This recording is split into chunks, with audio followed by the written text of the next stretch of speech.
Me ajusté el nudo de la corbata frente al espejo del baño del restaurante.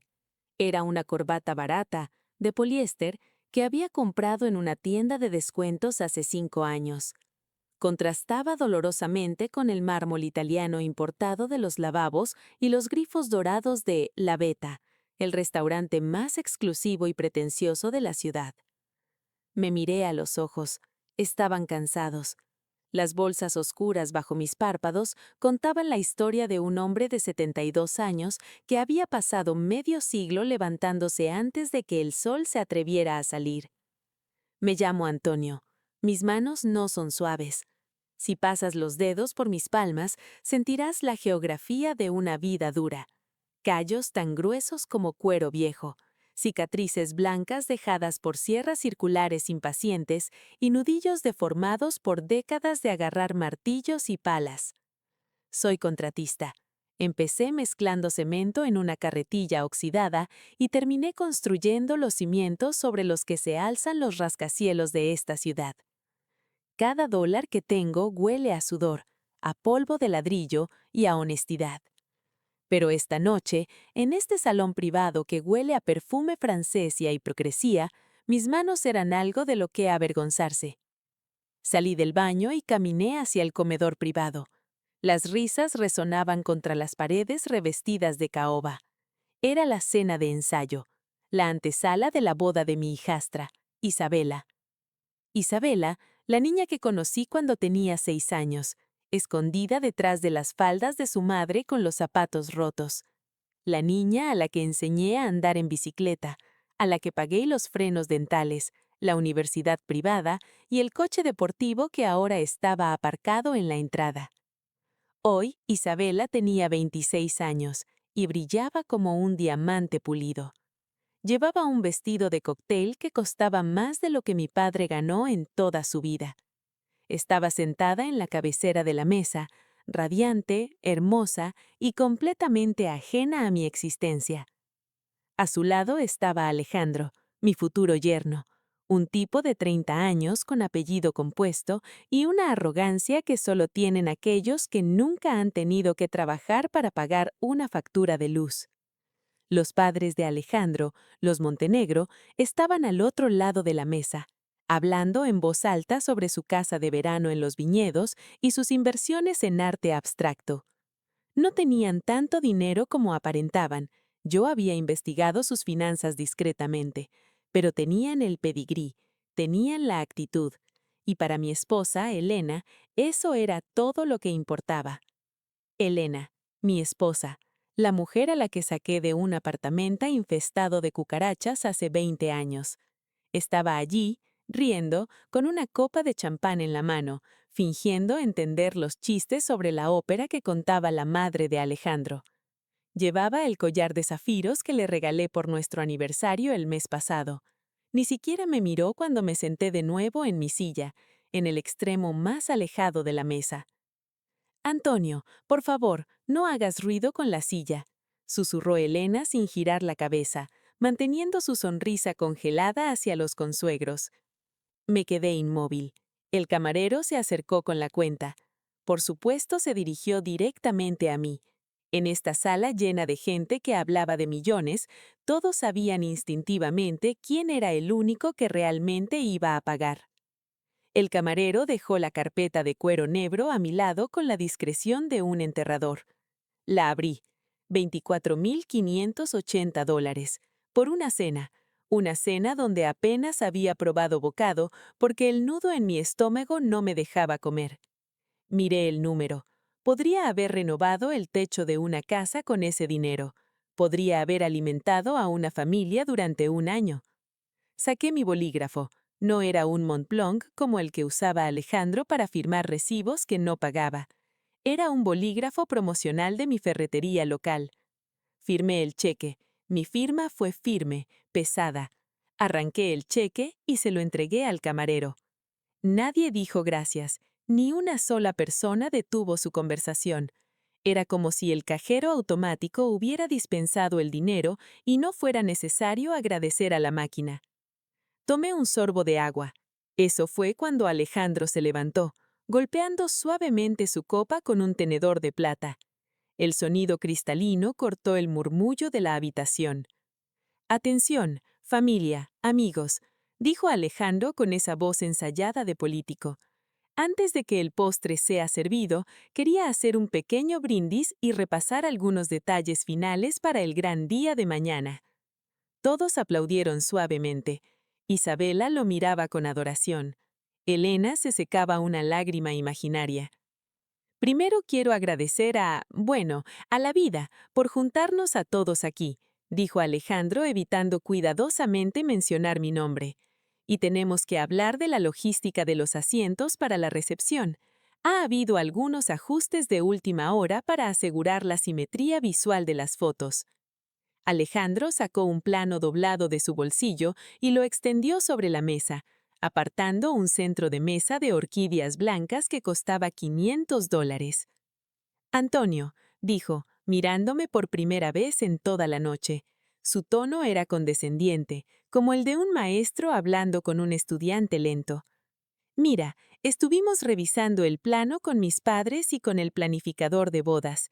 La mesa principal, la mesa 1, es para la familia nuclear inmediata. Ya sabes, los padres biológicos, los hermanos, sangre pura. Es una tradición de los Montenegro». Sentí que la sangre empezaba a zumbar en mis oídos. «Continúa», dije, mi voz sonó rasgosa como grava.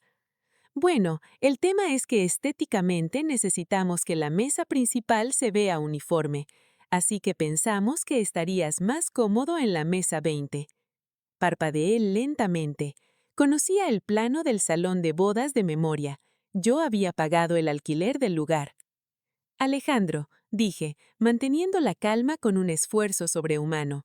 «La mesa 20 está al fondo, junto a las puertas batientes de la cocina y la entrada a los baños de servicio. Es donde sientan a los fotógrafos y al personal de seguridad para que coman rápido». Alejandro soltó una risa nerviosa y se pasó la mano por el cabello engominado. «No lo veas así, Antonio. Es un lugar estratégico. Desde ahí puedes supervisar el servicio. Tú eres un hombre práctico, un contratista. Entiendes de logística mejor que nadie. Además, en la mesa 1 estará el gobernador y algunos socios del bufete de mi padre. Necesitamos hablar de negocios y política. Tú te aburrirías. Tú eres más de hablar de ladrillos y mortero, ¿verdad?» Hubo un silencio incómodo. Algunos invitados miraron a sus platos. Miré a Elena. Esperaba que ella dijera algo. Esperaba que mi esposa de 20 años se levantara y dijera: «Este hombre me ha dado todo, se sentará a mi lado». Pero Elena estaba ocupada ajustándose el zafiro en su cuello. Evitó mi mirada y bebió un largo trago de su vino. «Es solo por una noche, cariño», dijo Elena finalmente, su voz tensa. «No seas difícil. Alejandro solo quiere que todo sea perfecto. No querrás arruinar las fotos con ya sabes, con tu ceño fruncido de siempre». Sentí como si me hubieran dado un puñetazo en el plexo solar. Me estaban desterrando a la mesa de los empleados en la boda que yo estaba pagando íntegramente. «Hay una cosa más», intervino Isabela. Su voz era dulce, pero sus ojos eran fríos como el hielo. «Y esto es un poco delicado, Antonio, así que espero que lo entiendas con madurez». Se levantó y caminó hacia donde yo estaba. No me tocó. Se quedó a una distancia segura, como si temiera que el polvo de mis manos pudiera saltar y manchar su seda. Mañana, en la ceremonia, he estado pensándolo mucho.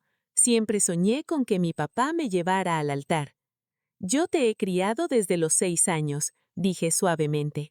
«Yo te curé las rodillas raspadas. Yo te enseñé a conducir. Yo estuve en tu graduación cuando nadie más fue». Lo sé, y gracias por el apoyo financiero, de verdad», dijo ella, moviendo la mano como si espantara una mosca. «Pero me refiero a mi verdadero papá, a Ricardo». El nombre cayó sobre la mesa como una bomba sucia. Ricardo, el hombre que las abandonó cuando Isabela era un bebé, el hombre que nunca pagó un centavo de manutención, el hombre que tenía antecedentes penales por estafa y que solo había reaparecido hace 2 meses, curiosamente justo cuando se enteró de que Isabela se casaba con una familia rica. Ricardo, repetí. Sí, Ricardo, dijo Isabela, sonriendo. Señaló hacia la entrada del salón privado. La puerta se abrió y entró él, Ricardo. Llevaba un smoking alquilado que le quedaba un poco grande en los hombros, pero tenía esa sonrisa de vendedor de autos usados que aparentemente encantaba a las mujeres. Tenía el cabello canoso peinado hacia atrás y olía a colonia barata y tabaco rancio, aunque intentaba ocultarlo. «Hola, familia», exclamó Ricardo abriendo los brazos como si el dueño del lugar fuera él. Caminó directamente hacia la mesa, ignorándome por completo, y besó a Isabela en la cochilla. Luego saludó a Elena con una familiaridad que hizo que mi estómago se revolviera. La lluvia no limpiaba nada. Al contrario, parecía hacer que la suciedad de la ciudad se pegara más fuerte al asfalto, convirtiendo las calles en espejos negros y resbaladizos.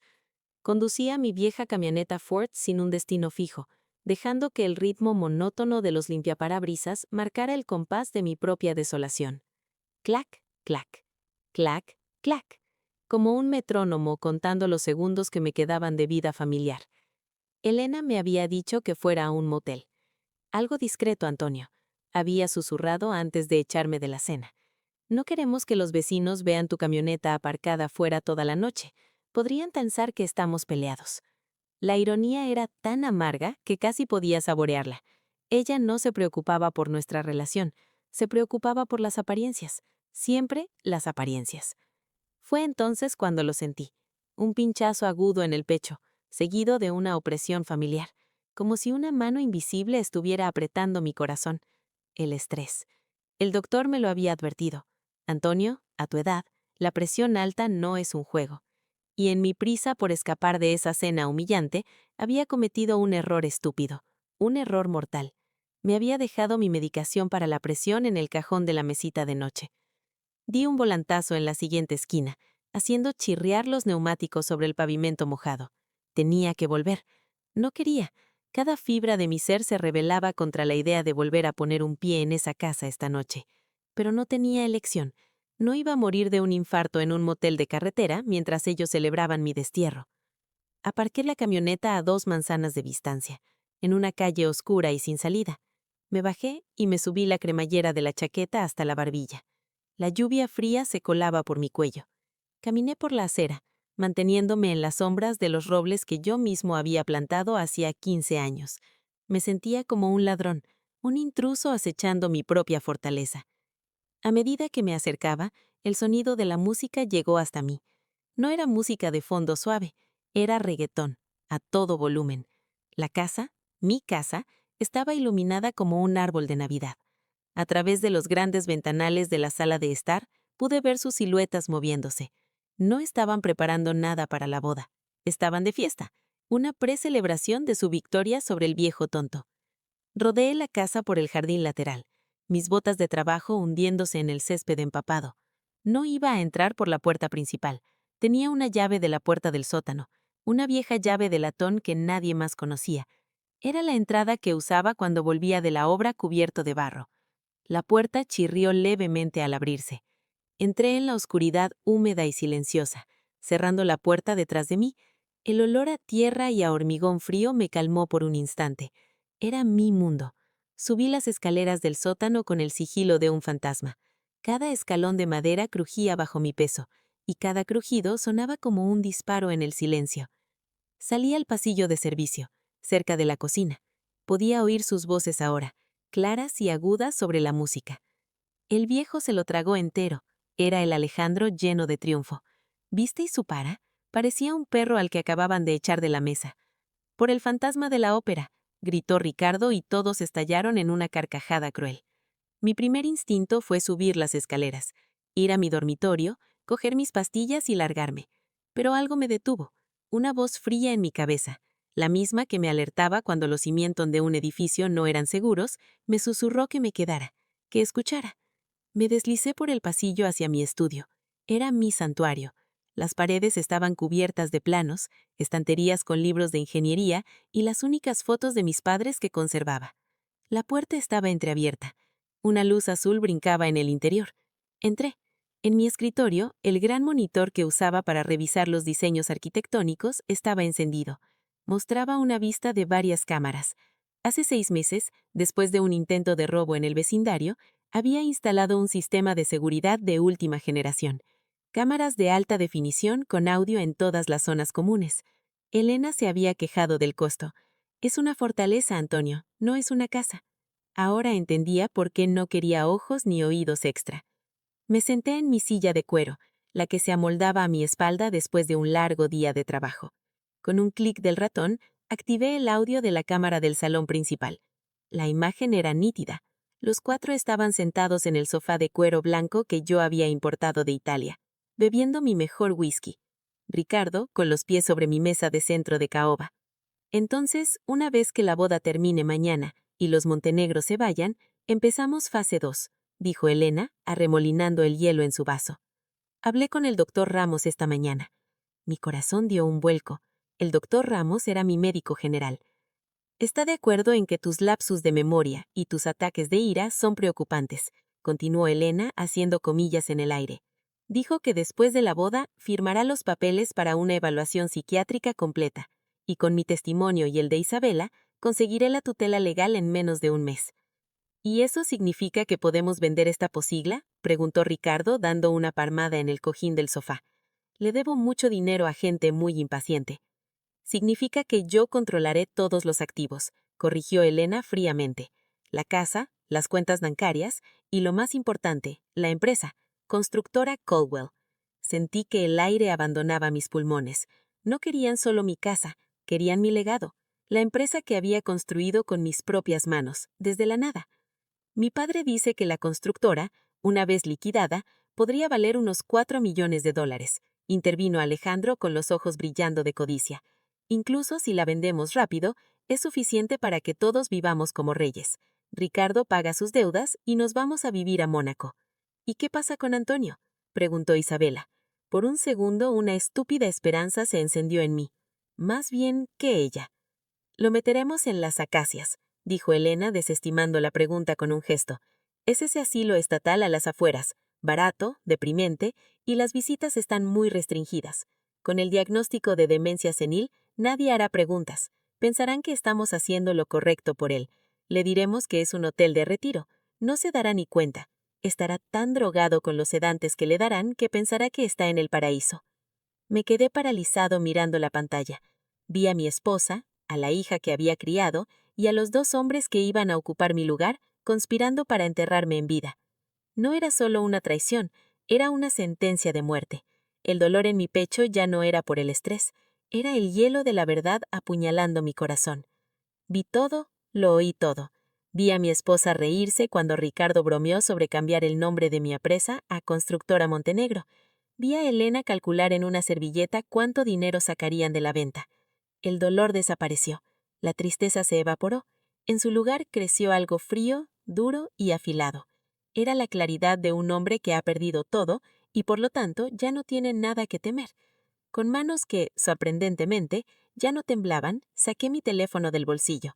Apoyé el teléfono contra el monitor y empecé a grabar. Grabé cada palabra, cada risa, cada gesto de codicia. Capturé su plan, su traición, en un archivo digital que sería su ruina.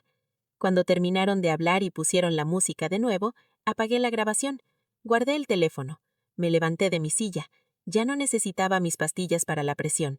La adrenalina que corría en mis venas era más potente que cualquier medicina. Salí de mi estudio, bajé las escaleras del sótano y volví a la noche lluviosa y empapada. Mientras caminaba de regreso a mi camioneta, ya no me sentía como una víctima, me sentía como un arquitecto. Ellos habían diseñado mi destrucción. Ahora yo diseñaría la suya, y la mía sería una obra maestra de demolición. Me subí a la camioneta y cerré la puerta con un golpe seco y definitivo. El sonido resonó en la calle vacía. Saqué el teléfono y busqué un número en mis contactos. Sonó 2 veces antes de que una voz somnolienta respondiera. ¿Dega? Mendoza, soy Antonio. dije con una voz firme, sin rastro de la emoción que me había consumido minutos antes. Cancela tus planes para el fin de semana. Reúnete conmigo en tu oficina en 1 hora. Hubo una pausa. Pude oír a mi viejo abogado y amigo sentándose en la cama. Antonio, son las 2 de la mañana. ¿Ha pasado algo? Miré a través del parabrisas empapado hacia la casa iluminada a lo lejos, la casa que había sido mi orgullo y ahora era mi prisión. Sí, Mendoza, dije. Ha pasado que acabo de redescubrir el verdadero propósito de mi vida. ¿Y cuál es? Demoler un imperio, y necesito que me traigas los planos. La oficina de Mendoza olía a café amargo, a cuero viejo y a justicia. Eran las 3 de la madrugada y el único sonido en el edificio era el zumbido de la cafetera y la lluvia incesante que azotaba los ventanales del piso 12. Mendoza, con sus gafas de lectura en la punta de la nariz y una camisa arrugada, me observaba desde el otro lado de su imponente escritorio de roble. No parecía un abogado, parecía un general de guerra escuchando el informe de un explorador que volvía del territorio enemigo. Repítelo, dijo.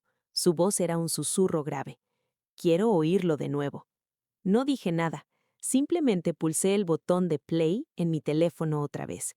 El dispositivo estaba conectado a un pequeño altavoz Bluetooth que había traído conmigo. Conseguir la tutela legal en menos de un mes. La voz de Elena, mi esposa, llenó la habitación. Fría, calculadora, desprovista de cualquier emoción que no fuera la pura codicia. Lo meteremos en las acacias. Barato, deprimente, estará tan drogado con los sedantes que pensará que está en el paraíso. Vi cómo los nudillos de Mendoza se ponían blancos al apretar el bolígrafo que sostenía. Llevábamos siendo amigos 40 años. Él había redactado mi primer contrato de construcción cuando yo no era más que un muchacho con una camioneta y un sueño. Él había sido el padrino en mi boda con Elena. Vendemos la casa. 2.4 millones divididos entre 3. Ese es el plan. La voz de Alejandro, llena de arrogancia juvenil, fue la última que sonó antes de que el silencio volviera a caer sobre nosotros, pesado y sofocante como una losa de hormigón. Mendoza se quitó las gafas y se frotó los ojos. Cuando volvió a mirarme, su mirada ya no era la de un amigo somnoliento. Era la mirada de un tiburón que ha olido sangre en el agua. Esto no es una simple traición, Antonio, dijo. Su voz ahora era afilada como el cristal roto. Esto es una conspiración para cometer fraude. Es abuso de ancianos premeditado. Esto es criminal. Podemos llevarlos a juicio. Podrían acabar en la cárcel. Negué con la cabeza. La cárcel es demasiado fácil, Mendoza. La comida es gratis. El techo está pagado. No. Ellos adoran el dinero. Viven por y para el dinero. Así que los voy a destruir con dinero. O más bien, con la falta de él. Necesito que los dejes sin nada, legalmente. Mendoza asintió lentamente, una sonrisa sombría empezando a dibujarse en sus labios. Se levantó y caminó hacia la máquina de café, sirviendo 2 tazas negras como la noche. Muy bien, general, dijo, entregándome una taza. Dibuja el campo de batalla. Durante la siguiente hora, trazamos el plan. Mendoza tecleaba furiosamente en su ordenador, sus dedos volando sobre el teclado mientras yo le dictaba mis instrucciones. Primero, redactó una revocación inmediata y total de cualquier poder notarial que Elena pudiera tener sobre mis asuntos. Segundo, preparó un nuevo testamento. Mi patrimonio ya no iría a mi esposa ni a mi hijastra. Cada centavo, cada ladrillo, cada tornillo de mi empresa sería donado a un orfanato local y a un hospital infantil. Que no reciban ni el polvo de debajo de la alfombra, le dije, y Mendoza lo escribió en una cláusula legalmente blindada. Tercero, investigó la escritura de la casa. Como yo sospechaba, aunque el nombre de Elena figuraba en ella, la propiedad estaba bajo un fideicomiso del que yo era el único administrador. Tenía el poder absoluto para venderla sin su consentimiento. Con esto es suficiente para empezar, dijo, imprimiendo una pila de documentos. Firma aquí, aquí y aquí. El resto lo registraré electrónicamente en cuanto abran los juzgados. Para las 9 de la mañana, Elena no tendrá más poder sobre tu vida que el que tiene el hombre del tiempo. Firmé cada papel con el bolígrafo de Mendoza. Cada firma era un golpe de martillo clavando los clavos en el ataúd de su plan. Salí de la oficina de Mendoza justo cuando el cielo empezaba a teñirse de un gris pálido. La lluvia había cesado. Dormí 2 horas en el sofá de mi propia oficina, en el polígono industrial. Fue el sueño más profundo que había tenido en años. A las 8:55 de la mañana estaba de pie frente a la puerta de cristal del Banco Nacional.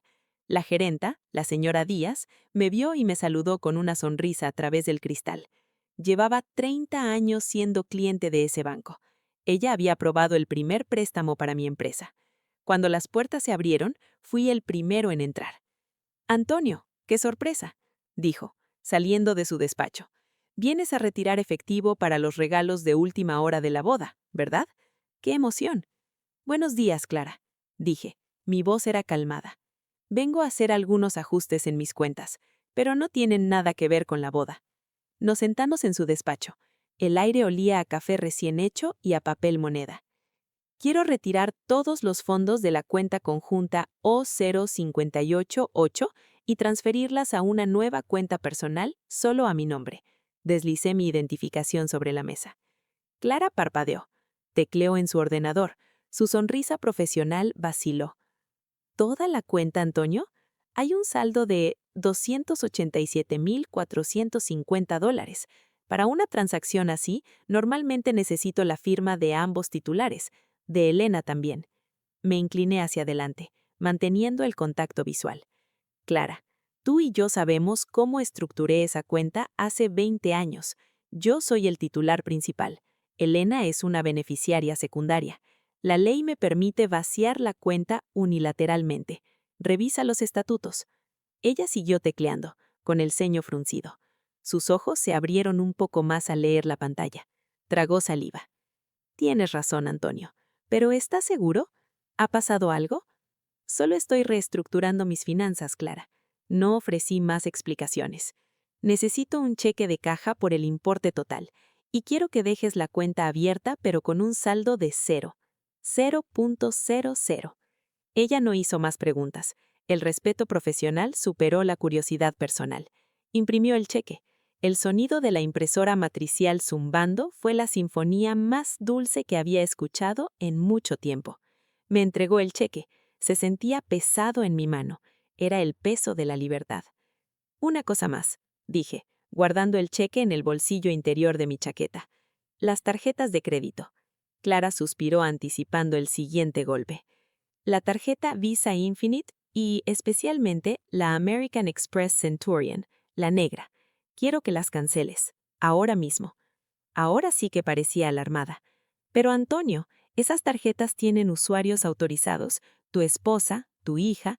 Veo que la Centurion tiene un cargo pendiente de esta misma mañana, de hace 20 minutos, un tal de Spa Elysian Fields, el paquete nupcial de lujo, $9,500. Imaginé la escena. Elena, envuelta en una bata de seda blanca con rodajas de pepino en los ojos, entregando la tarjeta negra con un gesto displicente. Isabela a su lado, haciéndose la manicura y planeando su luna de miel en las Maldivas. «Rechaza ese cargo, Clara», dije. Mi voz era fría como el acero. «Y cancela las tarjetas. Repórtalas como robadas si es necesario. Quiero que cuando intenten usarlas de nuevo, la máquina emita ese pitido agudo y humillante. Quiero que el sistema las bloquee. Antonio, esto va a causar una situación muy embarazosa para ellas», advirtió. Me levanté y me puse mi gorra de béisbol, la que tenía el logo de mi empresa. Ese, Clara, es exactamente el objetivo. Salí del banco y volví a la luz del sol de la mañana. Me senté en mi camioneta en el parqueo. El mundo parecía más nítido, los colores más brillantes. Saqué el cheque y lo miré. No era solo papel, eran 20 años de mi vida que acababa de recuperar. Revisé mi teléfono. Ninguna llamada perdida, ningún mensaje de pánico. Aún no. Elena todavía estaría disfrutando de su masaje, ajena a la tormenta financiera que estaba a punto de desatarse sobre su cabeza. Estaba a punto de arrancar el motor cuando el teléfono vibró en mi mano. No era una llamada, Era una notificación de la aplicación del banco. La abrí. Alerta de transacción. Su transacción de $9,500 en el spa Elysian Fields con la tarjeta terminada en XXXXX ha sido rechazada. Motivo: cuenta cerrada por el titular. Una sonrisa lenta y genuina se extendió por mi cara por primera vez en meses. No era una sonrisa feliz, era la sonrisa de un demoledor que acaba de presionar el detonador y ve cómo el primer muro del edificio podrido empieza a agrietarse. El primer golpe había sido un éxito. Ahora era el turno del golpe final, el que convertiría su palacio en un montón de escombros. Arranqué la camioneta. Mi siguiente reunión no era con un abogado, ni con un banquero, era con un hombre cuyo cartel había visto en los postes de teléfono. Compramos casas feas, pago en casilla. Y estaba a punto de venderle la casa más bonita de la ciudad. La cafetería La Cuchara Oxidada era un antro de mala muerte en las afueras de la ciudad. El café olía a quemado. Las mesas de formica estaban pegajosas con siglos de jarabe de arce derramado, y la camarera, una mujer con el cabello recogido en un moño desordenado, se movía entre las mesas con la mirada perdida. Era el tipo de lugar donde los sueños iban a morir, o, en mi caso, donde los viejos sueños eran enterrados para dar paso a una nueva y amarga realidad. Estaba sentado en una cabina desgastada, esperando. El hombre que iba a reunirse conmigo se llamaba Marcos. Había encontrado su número en un cartel amarillo grapado a un poste de teléfono, de esos que prometen compramos casas feas, pago en efectivo, cierre en 24 horas. La gente normal pensaría que era una estafa. Hoy yo no era una persona normal, yo era un hombre desesperado, no por dinero, sino por velocidad. Necesitaba que mi activo más valioso se convirtiera en liquidez antes de que Elena y su abogado, que seguramente ya estaría en camino, pudieran mover un dedo. Marcos llegó puntual, aunque no parecía un magnate inmobiliario. Llevaba un traje azul brillante que le quedaba un poco ajustado en los hombros y sus ojos, pequeños y astutos, escaneaban la cafetería como si buscara algo valioso entre la chatarra. Al verme, un hombre de 70 y tantos con mi gorra de contratista y mi chaqueta de trabajo, frunció el ceño. «¿Señor Antonio?», preguntó, extendiendo una mano sorprendentemente suave. «El mismo», dije, estrechando su mano con la mía, dura y curtida. «Tengo que serle honesto, señor Antonio», dijo Marcos, sentándose frente a mí y abriendo una vieja laptop que llevaba en un maletín de cuero raído. Cuando me dio la dirección, pensé que era una broma. Busqué la propiedad. Eso es una mansión frente al mar. Normalmente compramos casas con techos caídos o infestaciones de termitas, no castillos. La camarera se acercó y le pedí otro café. Negro, muy negro.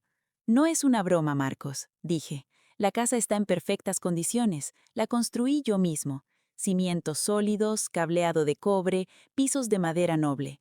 Los electrodomésticos tienen apenas 3 años». Marcos cerró su laptop a la mitad. Su expresión era una mezcla de incredulidad y un brillo incipiente de codicia. «Entonces, ¿por qué me llama? Si lista esa casa con un corredor de bienes raíces, podría obtener 3 millones, quizás más en el mercado actual. ¿Por qué venir a mí?». Tomé un sorbo de café hirviendo. Me quemó la lengua, un dolor agradable que me mantenía anclado a la realidad. «No tengo tiempo para guerras de ofertas, Marcos», dije. «No tengo tiempo para jornadas de puertas abiertas, para inspecciones interminables, para contingencias o para esperar 45 días a que un comprador consiga una hipoteca. Necesito vender la casa hoy, ahora mismo, y necesito el dinero en mi cuenta antes de que los bancos cierren». Marcos se recostó en la cabina. Sus ojos pequeños y astutos me observaban. Reconocí esa mirada. Era la mirada de un depredador que huele a su presa, pero que también sospecha una trampa. «¿Hay alguna hipoteca?», preguntó. «¿Algún gravamen oculto? ¿Es una escena del crimen?». «No hay hipotecas», dije, sacando la escritura de la casa de mi chaqueta y deslizándola sobre la mesa pegajosa. «Está libre de cargas. Soy el único propietario. Tengo el derecho legal de vender. En cuanto a la escena del crimen, aún no. Pero ha habido un robo de 20 años de mi vida». No le vi más detalles. Él no los necesitaba. Él solo necesitaba números. «Quiero $2 millones», dije. Marcos se atragantó con el agua que estaba bebiendo. ¿2 millones? Pero la casa vale 3. Lo sé, dije con calma. Es un descuento para la velocidad. Esos $900,000 de diferencia son el precio de mi libertad, el precio de la munición que necesito para volar sus planes en pedazos. Si espero el precio completo, Elena tendrá tiempo de solicitar el divorcio y congelar los bienes. Entonces se llevaría la mitad. La mitad de 3 millones es 1,5 millones. Al venderla ahora por 2 millones, en realidad estoy salvando más para mí que si jugara según sus reglas. A veces hay que quemar un poco de efectivo para salvar una fortuna. Marcos tamborileó con sus dedos sobre la mesa. Estaba haciendo cálculos mentales. Podría revender la casa la semana que viene y obtener $1,000,000 de beneficio sin mover un dedo. La avaricia, como siempre, venció la cautela. Hay un par de condiciones, dije. ¿Condiciones?, preguntó Marcos, ansioso ahora. Condición 1, dije, levantando un dedo. La venta se realiza ahora. Transferencia electrónica. El 80% hoy, inmediatamente. El 20% restante tras la desocupación física total de la propiedad. Hecho, dijo Marcos, abriendo su laptop de nuevo. Tengo una línea de crédito con prestamistas de dinero rápido. Puedo iniciar la transferencia en 10 minutos. Condición 2, continué, y esta no es negociable. La posesión es inmediata. Te entregaré las llaves hoy, pero necesito que la casa esté completamente desocupada para mañana a mediodía. Totalmente. Si queda algo en la propiedad después de las 12 del mediodía, puedes quedártelo o tirarlo a la basura. Considéralo un bono. Marcos frunció el ceño. Estaba empezando a unir las piezas del rompecabezas. Se dio cuenta de que esto no solo era una transacción inmobiliaria, era un acto de guerra. Miró la escritura de nuevo, luego mi cara. Vio la fría determinación en mis ojos. Vio a un hombre que no tenía nada más que perder. ¿Hay alguna hipoteca?, preguntó. ¿Algún gravamen oculto? ¿Es una escena del crimen? No hay hipotecas, dije, sacando la escritura de la casa de mi chaqueta y deslizándola sobre la mesa pegajosa. Está libre de cargas. Soy el único propietario. Tengo el derecho legal de vender. En cuanto a la escena del crimen, aún no.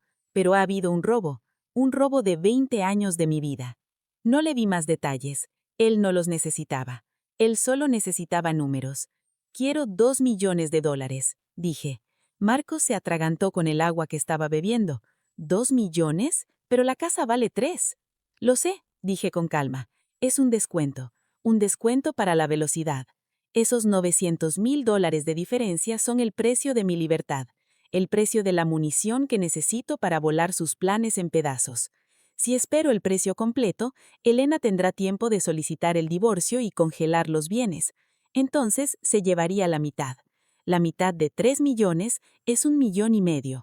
Al venderla ahora por 2 millones, en realidad estoy salvando más para mí que si jugara según sus reglas. A veces hay que quemar un poco de efectivo para salvar una fortuna. Marcos tamborileó con sus dedos sobre la mesa. Estaba haciendo cálculos mentales. Podría revender la casa la semana que viene y obtener $1,000,000 de beneficio sin mover un dedo. La avaricia, como siempre, venció la cautela. Hay un par de condiciones, dije. ¿Condiciones?, preguntó Marcos, ansioso ahora. Condición 1, dije, levantando un dedo. La venta se realiza ahora. Transferencia electrónica. El 80% hoy, inmediatamente. El 20% restante tras la desocupación física total de la propiedad. Hecho, dijo Marcos, abriendo su laptop de nuevo. Tengo una línea de crédito con prestamistas de dinero rápido. Puedo iniciar la transferencia en 10 minutos. Condición 2, continué, y esta no es negociable. La posesión es inmediata. Te entregaré las llaves hoy, pero necesito que la casa esté completamente desocupada para mañana a mediodía. Totalmente. Si queda algo en la propiedad después de las 12 del mediodía, puedes quedártelo o tirarlo a la basura. Considéralo un bono. Marcos frunció el ceño. Estaba empezando a unir las piezas del rompecabezas. Se dio cuenta de que esto no solo era una transacción inmobiliaria, era un acto de guerra. Miró la escritura de nuevo, luego mi cara. Vio la fría determinación en mis ojos. Vio a un hombre que no tenía nada más que perder. ¿Hay alguna hipoteca?, preguntó. ¿Algún gravamen oculto? ¿Es una escena del crimen? No hay hipotecas, dije, sacando la escritura de la casa de mi chaqueta y deslizándola sobre la mesa pegajosa. Está libre de cargas. Soy el único propietario. Tengo el derecho legal de vender. En cuanto a la escena del crimen, aún no. Pero ha habido un robo de 20 años de mi vida. No le di más detalles. Él no los necesitaba. Él solo necesitaba números. Quiero $2 millones, dije. Marcos se atragantó con el agua que estaba bebiendo. ¿2 millones? Pero la casa vale 3. Lo sé, dije con calma. Es un descuento para la velocidad. Esos $900,000 de diferencia son el precio de mi libertad, el precio de la munición que necesito para volar sus planes en pedazos. Si espero el precio completo, Elena tendrá tiempo de solicitar el divorcio y congelar los bienes. Entonces se llevaría la mitad. La mitad de 3 millones es 1,5 millones. Al venderla ahora por 2 millones, en realidad estoy salvando más para mí que si jugara según sus reglas. A veces hay que quemar un poco de efectivo para salvar una fortuna. Marcos tamborileó con sus dedos sobre la mesa. Estaba haciendo cálculos mentales. Podría revender la casa la semana que viene y obtener $1 millón de beneficio sin mover un dedo. La avaricia, como siempre, venció la cautela. Hay un par de condiciones, dije. ¿Condiciones?, preguntó Marcos, ansioso ahora. Condición 1, dije, levantando un dedo. La venta se realiza ahora. Transferencia electrónica. El 80% hoy, inmediatamente. El 20% restante tras la desocupación física total de la propiedad. Hecho, dijo Marcos, abriendo su laptop de nuevo. Tengo una línea de crédito con prestamistas de dinero rápido. Puedo iniciar la transferencia en 10 minutos. Me senté en mi camioneta, en el estacionamiento de una ferretería. El aire olía a madera recién cortada, a metal y a aceite para motores. Era un olor familiar, el olor de mi mundo, un mundo de trabajo duro y resultados tangibles. En el asiento del pasajero, junto a mí, había una carpeta de anillas blanca y gruesa. Era la Biblia de la boda, el santo grial de Elena e Isabela. Elena la había llevado consigo a todas partes durante los últimos 6 meses, como si contuviera los códigos nucleares. La protegía con su vida, pero había cometido un error fatal. La había dejado en el asiento trasero de mi camioneta, hace 3 días, después de que fuéramos a recoger las servilletas personalizadas. Ella lo había olvidado. Ahora, era el manual de instrucciones para su destrucción. Abrí la carpeta. Dentro estaban los contratos. Cada uno, en la parte inferior, llevaba mi firma. Antonio. No Elena. No Isabela. No Alejandro. A los ojos de la ley, y lo que era más importante, a los ojos de los proveedores, yo era el cliente. Yo era el jefe. Y el jefe estaba a punto de despedir a todo el mundo. Tomé un sorbo de café tibio de mi termo y levanté mi teléfono. Empecé con el artículo más caro de la lista, el catering. La empresa se llamaba Sabores de Élite. Me estaban cobrando $120 por plato para 250 invitados, más tarifas de servicio, más propina, más una tarifa por cortar el pastel. Un lujo que yo mismo no me permitía ni en mis mejores días. Marqué el número. Una mujer contestó al segundo timbrazo. Sabores de Élite, habla Mónica. ¿En qué puedo ayudarle? Hola Mónica, dije. Habla Antonio. Soy el padre de la novia para la boda en la Hacienda del Mar mañana. Oh, señor Antonio. La voz de Mónica era brillante y alegre, llena de falsa familiaridad. Estamos tan emocionados por mañana. El chef está preparando la sopa de langosta en este momento. De hecho, teníamos una pregunta rápida sobre el recuento de vegetarianos. Estoy cancelando el pedido, Mónica, la interrumpí. Hubo un silencio al otro lado de la línea. Un silencio largo y confuso. Pude oír el tintineo de ollas y sartenes en el fondo. Lo siento, creo que se cortó la línea. Mónica rió nerviosamente. Sonó como si dijera que estaba cancelando. Lo hice, dije. Mi voz era calmada. Estaba leyendo la cláusula de terminación del contrato que tenía delante. Estoy invocando mi derecho a cancelar los servicios con efecto inmediato. No traigan la comida, no traigan al personal, no traigan el champán. Pero, señor Antonio, la boda es en menos de 24 horas. La voz de Mónica subió una octava. Estamos ya comprando los ingredientes. El cordero patagónico se está marinando. El personal está programado. Usted ha pagado un depósito del 50%, que son $15,000. Si cancela ahora, pierde ese depósito. No es reembolsable. Lo sé, dije. Quédenselo. ¿Que nos lo quedemos?, chilló ella. Sí, quédense los $15,000. Considérenlo una donación a su cocina, pero no voy a pagar el saldo restante de otros 15,000 que se debe en el momento de la entrega, y no quiero sus camiones en mi propiedad. Si aparecen, serán rechazados. Señor Antonio, esto es altamente irregular. ¿Sabe su esposa esto? ¿Lo sabe la novia? El contrato está a mi nombre, Mónica, dije, endureciendo mi tono. Yo soy el que firmó el cheque. Yo soy el que les dice que paren. Si aparecen mañana, lo consideraré un incumplimiento de mis instrucciones y no pagaré el saldo. ¿Entiende? Sí, entiendo. Pero la comida. Dénsela a un refugio para personas sin hogar, dije. Alimenten a personas que realmente la aprecien. Adiós, Mónica. Colgué. Saqué un marcador rojo de mi bolsillo y tracé una línea gruesa a través de la página del catering. Eso eran $15,000 perdidos, pero había evitado que otros 15,000 salieran de mi bolsillo. En el negocio de la construcción, a eso lo llamamos detener la hemorragia.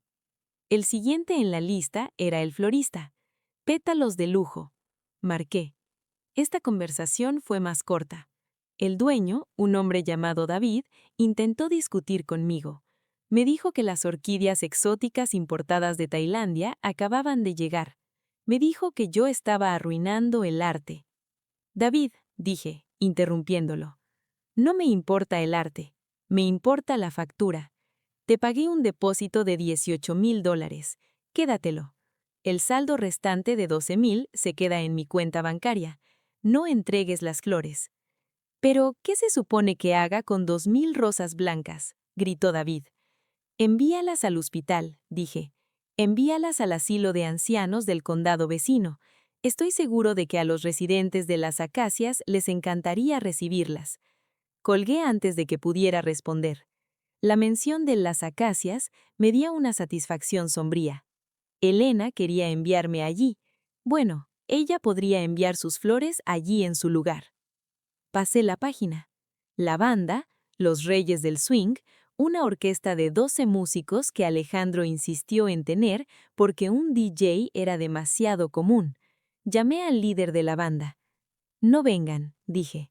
«Señor Antonio, rechazamos otros 2 conciertos por esta fecha», dijo el líder, con voz molesta.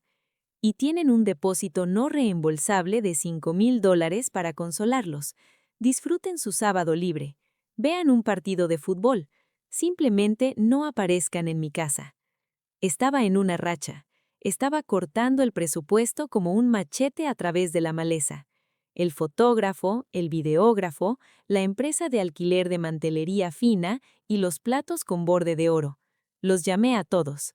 Fui polito, pero fui inmovible. Acepté la pérdida de los depósitos sin pestañear. Hacía los cálculos en mi cabeza mientras trabajaba. Había gastado unos $65,000 en depósitos durante los últimos 6 meses. Ese dinero se iba, estaba quemado. Pero los pagos finales, los cheques que se suponía que debía entregar mañana, sumaban casi $50,000. Acababa de ahorrarme $50,000. Pero lo que era más importante, había asegurado que mañana no habría música, no habría comida, no habría flores, no habría fotos. Quedaba una llamada, la más importante, la empresa de la carpa. La carpa ya estaba montada. Era una estructura blanca masiva en mi patio trasero, con drapeados de seda y candelabros de cristal colgando del techo. Le había tomado a un equipo de 6 hombres 2 días armarla. Llamé al dueño. un tipo con el que había hecho negocios antes en trabajos comerciales. Su nombre era Franco. Franco, soy Antonio, dije. Hola, Antonio, resonó Franco. La carpa se ve espectacular, ¿verdad? Mis chicos se superaron a sí mismos. Solo pasaremos mañana por la mañana para hacer la revisión final de seguridad de los calentadores. Franco, necesito que la desmontes, dije. Hubo una pausa. ¿Qué? ¿Desmontarla? Sí, Franco. Hoy. Ahora. Antonio, ¿estás borracho? La boda es mañana. No hay boda, Franco, dije.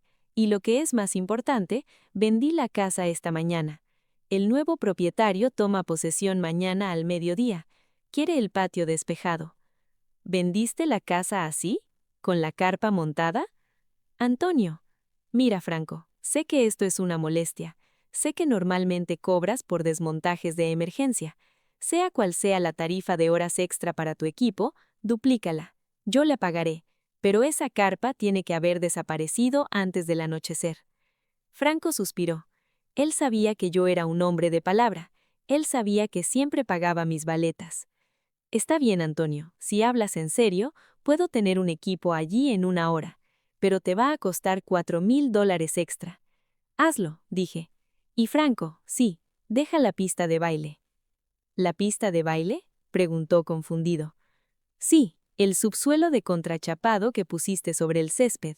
Déjalo. Necesito una superficie plana para apilar unas cajas. Colgué. Me recliné en mi asiento. El silencio en la camioneta era pesado. Miré la carpeta, ahora llena de líneas rojas. Era un cementerio de contratos. Sentí una sensación extraña en el pecho. No era arrepentimiento, era alivio. Durante 20 años, yo había sido el hombre que hacía que las cosas sucedieran. Era el solucionador. Si el grifo se rompía, Antonio lo arreglaba. Si el carro hacía un ruido, Antonio lo arreglaba. Si Isabela necesitaba la matrícula universitaria, Antonio la pagaba. Había construido toda mi identidad en torno a ser el proveedor, y ellas habían usado esa identidad para encadenarme. Ellas pensaban que yo no podía dejar de proveer porque era quien yo era. Pensaban que era adicto a ser necesitado. Estaban equivocadas. No estaba adicto a ser necesitado. Estaba adicto a construir cosas. Y a veces, para construir algo nuevo, tienes que demoler la estructura vieja. Tienes que desmantelarla hasta los cimientos. Tienes que arrancar la podredumbre. Miré el reloj del tablero. El camión de mudanzas era una bestia de máquina, un gigante diésel de 12 metros que bloqueaba toda la calle. Cuando se detuvo con un silbido frente a mi casa a las 12:30 de la tarde, los vecinos se asomaron detrás de sus cortinas. Probablemente esperaban una entrega de suministros para la boda, tal vez las sillas plegables blancas o las esculturas de hielo. No tenían idea de que estaban a punto de presenciar una exhumación. Caminé para encontrarme con el capataz, un tipo corpulento llamado Miguel, que parecía que podía levantar una nevera con una sola mano. Tenía un equipo de 4 hombres con él, todos usando uniformes que decían mudanzas rápidas. Yo había pagado extra por el servicio premium, ese donde ellos empacan todo por ti. Pero hoy las instrucciones iban a ser diferentes. «Señor Antonio», preguntó Miguel, limpiándose las manos en los pantalones. «Estamos aquí para empacar toda la casa, ¿verdad? ¿El destino es el almacén?» «No exactamente, Miguel», dije. «Quiero que me mires. Quiero que mires mi ropa. Franela, vaqueros, botas de trabajo». Miguel me miró de arriba abajo, confundido. «Bien. Quiero que entren a esa casa y tomen solo las cosas que parezcan pertenecer a un hombre que trabaja con sus manos», dije. «Si es una caja de herramientas, si es un libro sobre historia o ingeniería, empáquenlo con cuidado. Si es una prenda de ropa que huele a aserrín o a diésel, empáquenla. Hay algunas fotos enmarcadas de una pareja de ancianos en el estudio. Esos son mis padres. Empáquenlos con esmero». Miguel asintió, empezando a entender. «¿Y todo lo demás, señor? Lo que parece caro, brillante o frágil, ¿lo ponemos en un contenedor de almacenamiento separado?» «No», dije. Mi voz era tan dura como el concreto de la entrada. Quiero que empaquen las cosas caras en las cajas de cartón más baratas que tengan. No usen plástico de burbujas, no usen papel de seda. Simplemente tírenlo adentro, sin cuidado. Luego, tomen esas cajas y apílenlas en la acera. ¿La acera?, preguntó Miguel, con los ojos muy abiertos. Sí, para el camión de la basura, confirmé. O para los vecinos o para los mapaches. No me importa, solo sáquenlo de mi casa. El equipo se puso a trabajar. Me paré en el pasillo y dirigí el tráfico. Fue una masacre de lujo. Vi a 2 mudanceros cargar montones de ropa de diseño de Elena fuera del armario principal. Eran vestidos por los que yo había pagado miles de dólares, blusas de seda que ella usaba en almuerzos benéficos, donde presumía de su generoso esposo. Los mudanceros no las trataron como alta costura, las embutieron en cajas marrones ásperas como si fueran trapos viejos. Vi una chaqueta Chanel, la que ella usaba cuando me decía que necesitaba trabajar más duro para costear su estilo de vida, ser arrugada en una bola y empujada junto a un par de zapatos de jardinería llenos de lodo. Luego vinieron los zapatos, los Louboutins, los Jimmy Choos, los que tenían las suelas rojas y que costaban más que mi primer coche. Escuché el estruendo mientras eran arrojados a una caja sin separación. El cuero raspaba contra el cuero. Los tacones se partían contra las viguillas. Era el sonido del dinero convirtiéndose en escombros. Caminé hacia la habitación de Isabela.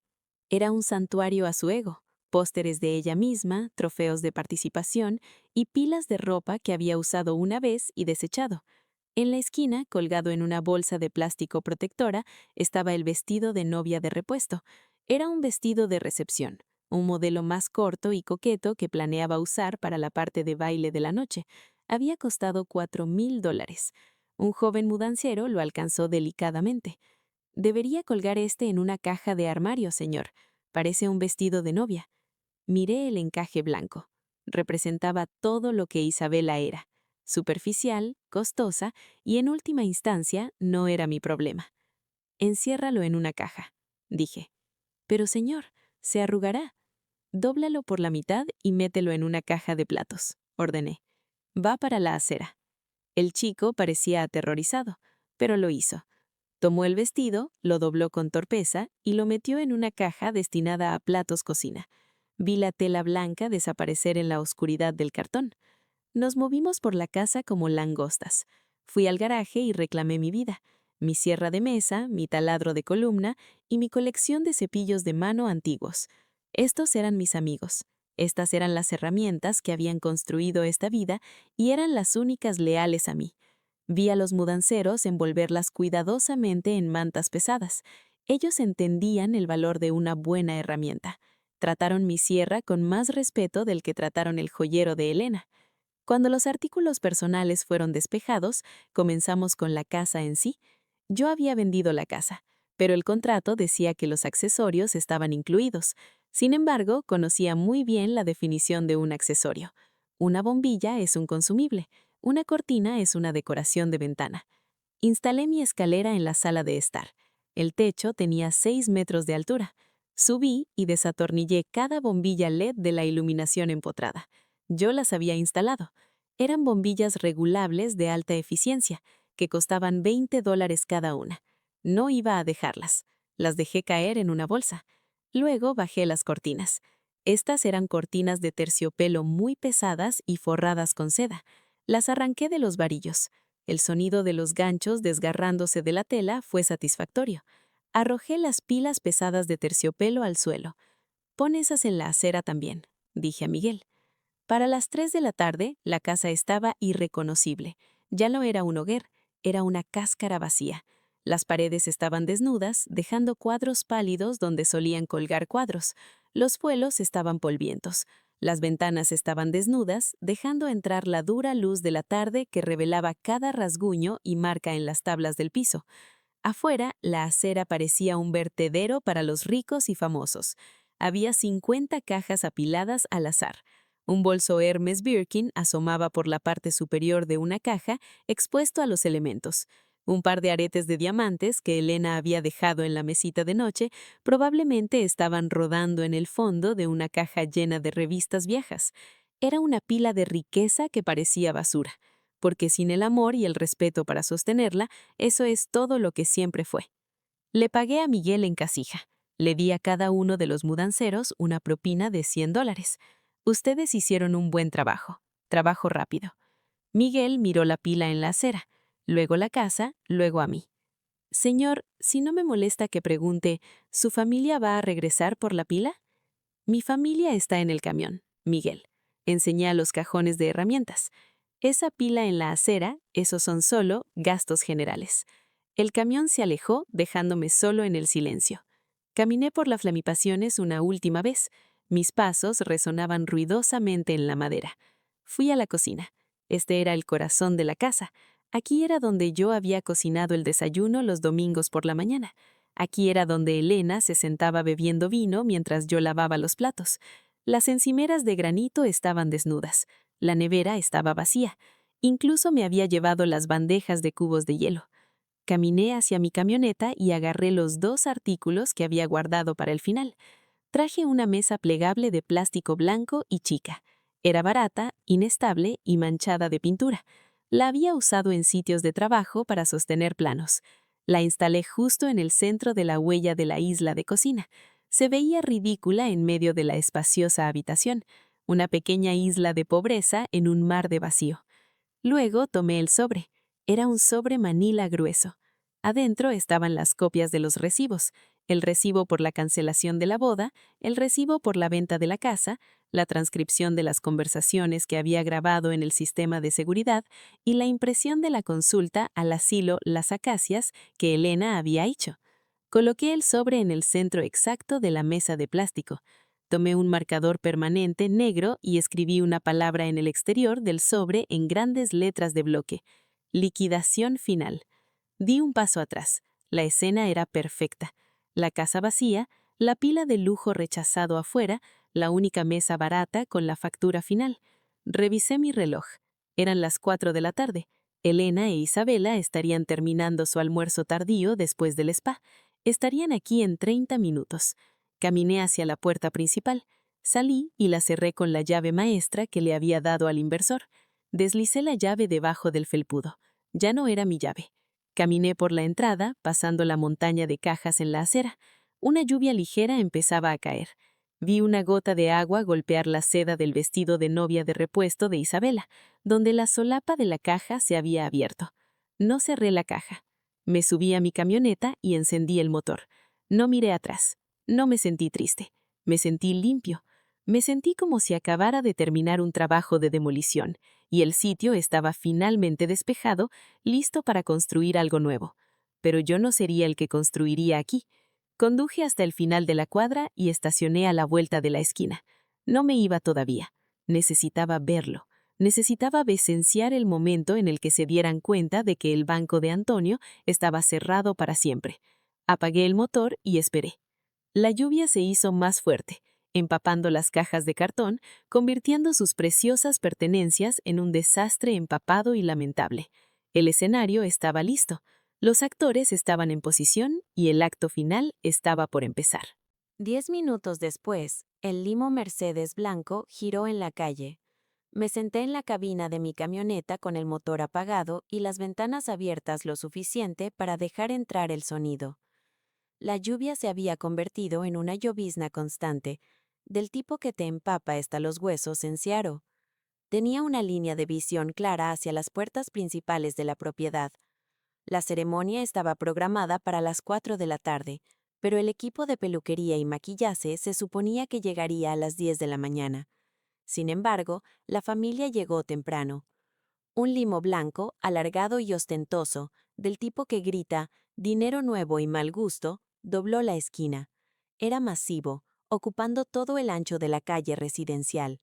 Lo vi reducir la velocidad mientras se acercaba a la entrada. Pude ver la silueta del conductor girando la cabeza, probablemente confundido por la montaña de cajas de cartón empapadas apiladas en la acera. Pero no se detuvo en las cajas. Condujo directo hasta la puerta principal. Las luces de freno brillaron en rojo. El limo se detuvo. Me incliné hacia adelante, apoyando la barbilla en el volante. Esto era todo. La puerta trasera del limo se abrió de golpe. Isabela salió primero. Llevaba una bata de seda blanca con la palabra novia bordada en lentejuelas doradas en la espalda. Sostenía una botella de champán. Se veía lista para la fiesta. Se veía lista para ser la reina del día. Entonces vio la cadena. Yo había envuelto una cadena de acero resistente a través de los barrotes de hierro forjado de la puerta y la había asegurado con un candado del tamaño de un puño. Pero la cadena no fue lo que la hizo soltar la botella de champán, fue el letrero. Había clavado una estaca de madera en el suelo justo enfrente de la puerta. El letrero era rojo brillante con letras de bloque blancas. Vendido. Debajo, en letras más pequeñas pero igualmente agresivas, había otro letrero. Propiedad privada. Prohibido el paso. Los infractores serán procesados. Vi la botella golpear el asfalto. No se rompió, simplemente rodó hacia la alcantarilla. Isabela se quedó allí parada con la boca abierta. Elena salió a continuación, luciendo inestable en sus tacones altos. Luego Alejandro. Alejandro parecía molesto. Le dijo algo al conductor señalando la puerta, probablemente ordenándole que la abriera. El conductor sacudió la cabeza. Pude ver el lenguaje corporal. No iba a embestir una puerta por una propina de $50. Alejandro marchó hacia la puerta, agarró los barrotes de hierro forjado y los sacudió. La cadena resonó fuertemente, un sonido metálico que hizo eco en la mañana tranquila. Marcó el código en el teclado numérico. Nada sucedió. Yo había cortado la energía del motor de la puerta desde la caja de fusibles antes de irme. Estaban bloqueados afuera. Los vi entrar en pánico. Comenzó lento, con confusión, y luego aceleró hacia el caos. Isabela estaba gritando ahora. No podía escuchar las palabras exactas desde esta distancia, pero podía verla gesticulando salvajemente hacia la casa.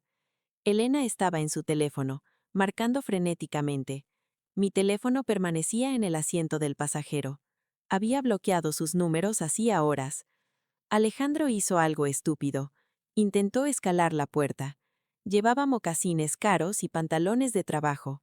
Puso un pie en el travesaño, resbaló y casi se empaló en las púas decorativas.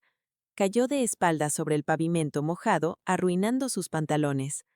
Finalmente encontraron la puerta peatonal lateral. Yo había cerrado esa también, pero el pestillo era viejo. Alejandro la pateó una vez, 2 veces. En la tercera patada la madera se astilló, y la puerta se abrió de golpe. Se precipitaron a través de ella como una manada de animales asustados. Tomé mis binoculares. Quería ver sus caras cuando llegaran al patio trasero. Corrieron alrededor del costado de la casa hacia el jardín donde se suponía que se celebraría la ceremonia. Esperaban un país de las maravillas blanco. Esperaban una carpa de 400 metros cuadrados con drapeados de seda y candelabros de cristal. Esperaban mesas puestas con porcelana fina y miles de orquídeas importadas. Lo que encontraron fue lodo. El patio era una zona de desastre. El equipo de la carpa había hecho exactamente lo que les pagué por hacer. Habían arrancado todo. Los camiones pesados habían batido el césped mojado convirtiéndolo en lodo marrón. La única cosa que quedaba era el subsuelo de madera contrachapada de la pista de danza, sentada allí como una balsa en un pantano. No había sillas, no había altar, no había flores, solo madera contrachapada mojada y lodo. Vi a Isabela caer de rodillas. No le importó que el lodo arruinara su bata blanca. Simplemente se arrodilló allí en el fango mirando alrededor del patio vacío. Estaba girando en círculos, buscando la carpa, buscando la boda. Estaba ida. Era como si nunca hubiera existido. Alejandro estaba corriendo hacia la puerta trasera de la casa. Probó la manija. Cerrada. Golpeó el cristal con su puño. «¡Abran la puerta!». Pude escucharlo gritar ahora, su voz llevada por el viento. «¡Abran la puerta!». Miró a su alrededor. Encontró una piedra pesada de jardín y rompió el panel de cristal de la puerta francesa. El sonido del cristal rompiéndose fue agudo y brutal. Metió la mano y abrió la puerta, y la empujó. Todos se precipitaron a través de la casa. Bajé los binoculares. No los necesitaba para saber lo que estaba pasando adentro. Yo conocía las acústicas de esa casa. Yo la había construido. Sin fornitura, sin alfombras, Sin cortinas para amortiguar el sonido, cada paso sonaría como un disparo. Cada voz haría eco. Imaginé a Isabela de pie en la sala de estar. La gran sala con los techos de 6 metros estaba vacía. El sofá de cuero blanco se había ido. El piano de cola grande se había ido. El televisor de 60 pulgadas se había ido. Incluso las bombillas se habían ido, dejando agujeros negros en el techo como cuencas ocos vacíos. La casa no solo estaba vacía, estaba muerta. Imaginé el sonido de los tacones de Isabela haciendo clic en la madera dura vacía mientras corría escaleras arriba hacia su habitación. Estaba buscando su vestido, el vestido en el que planeaba cambiarse, las joyas que había dejado en su tocador. Esperé. Entonces lo escuché. Fue un grito que atravesó las paredes de la casa y me alcanzó hasta el final de la calle. No fue un grito de miedo, fue un grito de pura pérdida materialista. Mis cosas. Esa era Isabela.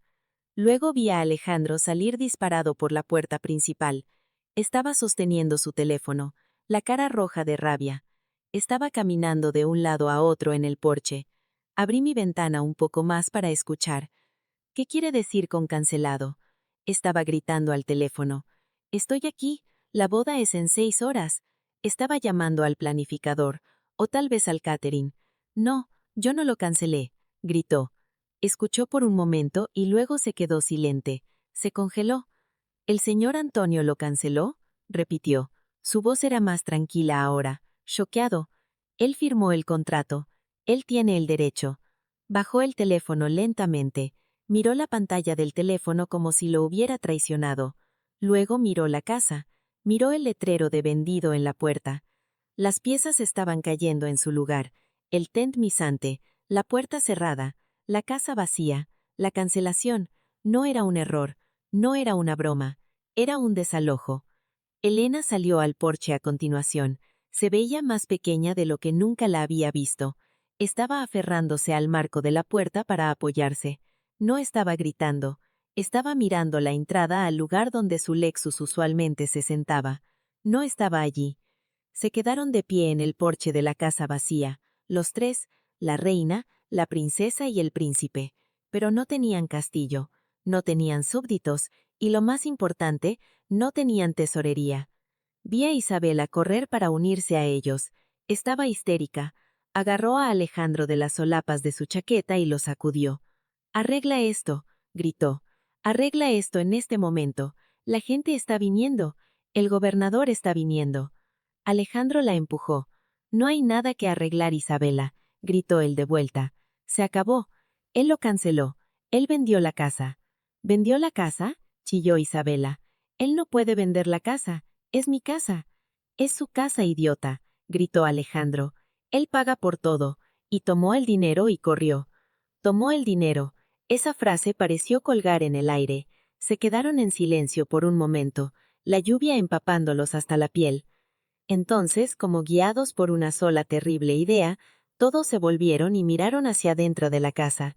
Se dieron cuenta de que había un lugar que no habían revisado todavía, la cocina, el lugar donde siempre se conducían los negocios familiares, el lugar donde se firmaban los cheques. Los vi correr de regreso adentro. Tomé un sorbo de mi café. Estaba frío, pero sabía a victoria. Sabía exactamente lo que estaban a punto de encontrar. Sabía exactamente dónde había colocado la mesa, y sabía que el sobre sentado en esa superficie de plástico les iba a doler más que el lodo o las flores faltantes.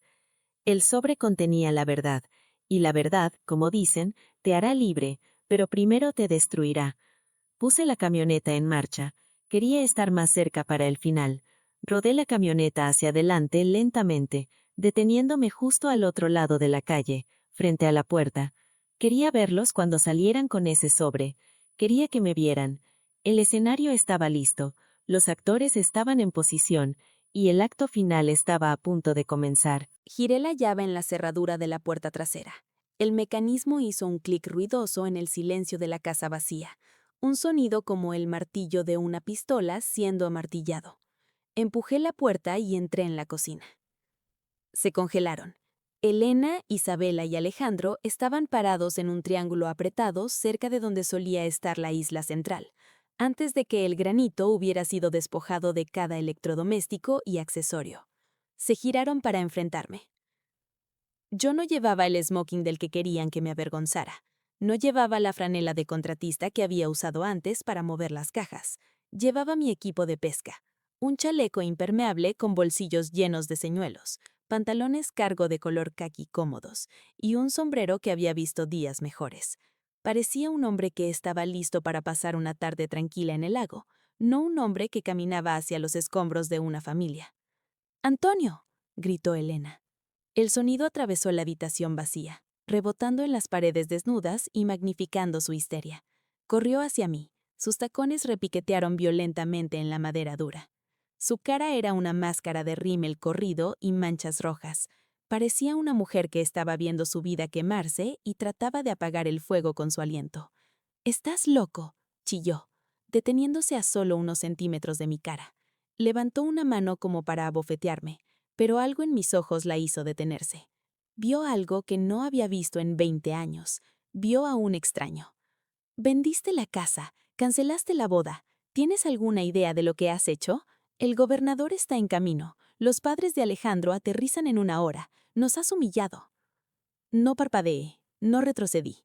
Simplemente caminé alrededor de ella, como si fuera un mueble que los de la mudanza habían dejado atrás. Caminé hacia el centro de la habitación, hacia la mesa plegable de plástico barato que había instalado antes. Se veía patética en medio de la gran sala, pero era resistente. Sostenía la verdad. Puse mi mano sobre el sobre de Manila marcado como liquidación final. «Yo no hice esto, Elena», dije, mi voz calmada y baja. «Tú lo hiciste». Isabela corrió hacia adelante. Todavía estaba en su bata de seda blanca, la que decía «novia» en la espalda. Estaba manchada de lodo en el dobladillo donde se había caído en el patio. Su cabello, que había estado perfectamente peinado hacía 1 hora, comenzaba a encresparse en el aire húmedo. «Arruinaste mi vida», gritó, agarrando el borde de la mesa de plástico. «¿Dónde está mi vestido? ¿Dónde están mis joyas, ladrón? Voy a llamar a la policía». «Adelante», dije. Saqué una silla plegable de metal barata y me senté. Los miré hacia arriba. «Llama a la policía. Diles que el dueño de la casa retiró su propiedad personal y vendió su activo. Diles que el hombre que pagó por el vestido decidió devolverlo. Mira qué dicen». Alejandro dio un paso adelante. Estaba tratando de mantener la compostura, tratando de parecer el vástago de alta sociedad que decía ser, pero su traje estaba mojado, y sus ojos se movían por la habitación vacía como los de una rata atrapada. «Mira, Antonio», dijo. Su voz temblaba ligeramente. «Podemos arreglar esto. Hiciste un punto. Punto tomado. Te sentiste irrespetado. Nos disculpamos. Pero tienes que deshacer la venta. Tienes que llamar a los proveedores de vuelta. Todavía podemos salvar la recepción si nos movemos rápido. Solo dinos qué quieres. ¿Quieres sentarte en la mesa principal? Bien. ¿Quieres dar un discurso? Bien. Solo arréglalo». Me reí. Fue un sonido seco y sin humor. «¿Crees que esto es una negociación, Alejandro?», pregunté. Levanté el sobre. «Esto no es una negociación, Alejandro. Esto es un recibo». Abrí el broche del sobre. Saqué una pila de papeles. Encima había una hoja de cálculo que había impreso la noche anterior. La deslicé a través de la mesa de plástico hacia ellos. «Esta es una factura a detalle de los últimos 10 años», dije. «Lo desglosé para ustedes. La matrícula universitaria de Isabela, su coche, las 3 vacaciones a Europa, los honorarios legales por ese DAI que tuvo cuando tenía 22 años, la operación de nariz que ella dijo que era por un tabique desviado. Y para ti, Elena, las joyas, la ropa, los tratamientos spa, la mesada que te daba cada mes». Se quedaron mirando el papel. «El total está en la parte de abajo», dije. $482,000. Eso es solo el gasto discrecional. Eso no incluye el techo sobre sus cabezas ni la comida en sus estómagos. Eso es casi $500,000 de mi sudor y sangre que les di porque pensé que éramos familia». Vi los ojos de Isabela escanear los números. No parecía agradecida. Parecía ofendida de que yo hubiera llevado la cuenta. «¿Y qué?», escupió ella. «Eso es lo que hacen los padres. No puedes pedir un reembolso por criar a un hijo». «No estoy pidiendo un reembolso, Isabela. Estoy diciendo que la cuenta está cerrada. El saldo ha sido pagado en su totalidad. Y ya que ustedes dos dejaron muy claro anoche que yo soy solo una billetera, para ustedes decidí cerrar la billetera». Metí la mano en el sobre de Manila. Esta vez saqué un documento con una cubierta azul. Lo deslicé hacia Elena. «¿Y esto?», dije. «Es para ti». Elena miró el documento. Sus manos temblaban tanto que casi no podía levantarlo. Leyó el título: Petición de disolución de matrimonio. «Te estás divorciando de mí, Antonio», susurró. Su voz se quebró. «Por un plan de asientos, Antonio. Hemos estado casados 20 años. ¿Estás tirando todo a la basura porque hirieron tus sentimientos?» Me puse de pie. La silla raspó ruidosamente contra el suelo. «No lo estoy tirando a la basura porque hirieron mis sentimientos, Elena. Lo estoy tirando a la basura porque intentaste matarme». El cuarto quedó en un silencio mortal. Incluso la lluvia afuera pareció detenerse. «¿Matarme?», tartamudeó Elena, su cara perdiendo el color. «¿De qué estás hablando? Yo nunca». Saqué mi teléfono del bolsillo de mi chaleco de pesca. Toqué la escampantalla, lo conecté al altavoz Bluetooth que había dejado sobre la mesa. Tengo una grabación que creo que todos necesitan escuchar. Presioné play. El sonido era cristalino. Era la grabación de ellos en la cocina anoche, la grabación que había hecho mientras estaba parado en el pasillo, combinada con los mensajes de texto que le había leído a Mendoza para transcribir. Pero luego comencé a reproducir el audio de la llamada de consulta al asilo de ancianos, Las Acacias, que Elena había hecho hace 3 días, la cual había recuperado del servidor de la nube. La voz de Elena llenó la cocina vacía. «Sí, doctor Ramos, realmente creo que es demencia precoz. Se está volviendo agresivo. Necesito obtener el poder notarial tan pronto como sea posible. Una vez que termine la boda, queremos transferirlo a Las Acacias. Necesitamos la habitación más barata disponible. Él no notará la diferencia. Solo necesitamos sacarlo de la casa para poder liquidar los activos». Luego la voz de Isabela. «Solo asegúrate de que firme los cheques primero, mamá. No quiero quedarme con la cuenta». Luego la voz de Alejandro. «El viejo no tiene ni idea. Una vez que esté encerrado, vendemos la casa. 2.4 millones divididos entre 3. Ese es el plan». Dejé que la grabación se reprodujera hasta el final. Dejé que el silencio que le siguió se estirara hasta que fuera insoportable. Miré a Alejandro. No me estaba mirando a mí. Estaba mirando a Elena con una expresión de puro horror, pero no era horror moral. Era el horror de un hombre darse cuenta de que había apostado por un caballo perdedor. «Ibas a encerrarlo», susurró Alejandro. Miró a Isabela. «Me dijiste que estaba enfermo. Me dijiste que los doctores lo recomendaban. No me dijiste que era una estafa para robar la casa». Isabela agarró el brazo de Alejandro. «Alejandro, escúchame. No era así. Solo estábamos preocupadas por su futuro». «Quítate», gritó Alejandro, empujándola. Miró alrededor de la habitación vacía. Miró el cartel de vendido visible a través de la ventana. Miró los papeles de divorcio. Hizo las cuentas. No tiene nada. Ya no estaba gritando. Su voz era fría y distante. La voz de un socialite protegiendo su reputación. «La casa está vendida. El dinero se ha ido. El padre se ha ido. Y tú eres un fraude». «Alejandro, por favor», lloraba Isabela. Las lágrimas corrían por su rostro. «Todavía tenemos la boda. Podemos resolver esto. Mi papá verdadero viene de camino». «¿Tu papá verdadero?», rió Alejandro. Una risa amarga y fea. «¿Te refieres al vago de Ricardo? ¿Qué va a hacer él? ¿Pagar la luna de miel? Isabela, mira alrededor. Esto es una escena criminal.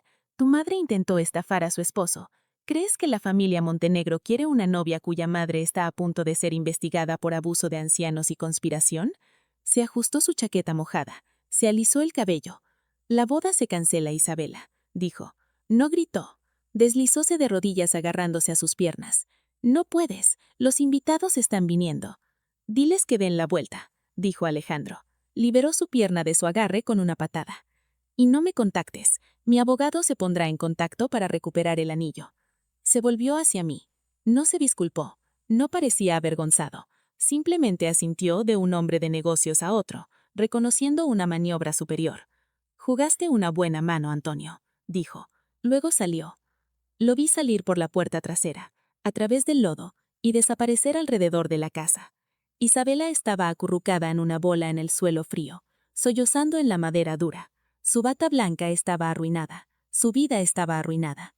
Elena estaba parada de pie junto a la mesa de plástico. No estaba llorando. Estaba mirando los papeles de divorcio. Me miró a mí. Sus ojos estaban vacíos. Antonio, susurró. ¿Podemos arreglar esto? ¿Puedo explicarlo? Fue solo charla. Solo nos estábamos desahogando. Por favor, ¿a dónde se supone que vamos? No tenemos a dónde ir. Recogí el sobre. Saqué un último pedazo de papel. Anticipé eso, dije. Coloqué un pequeño folleto sobre la mesa. Era un panfleto brillante con una foto de un edificio estéril y genérico en la frente. Las acacias.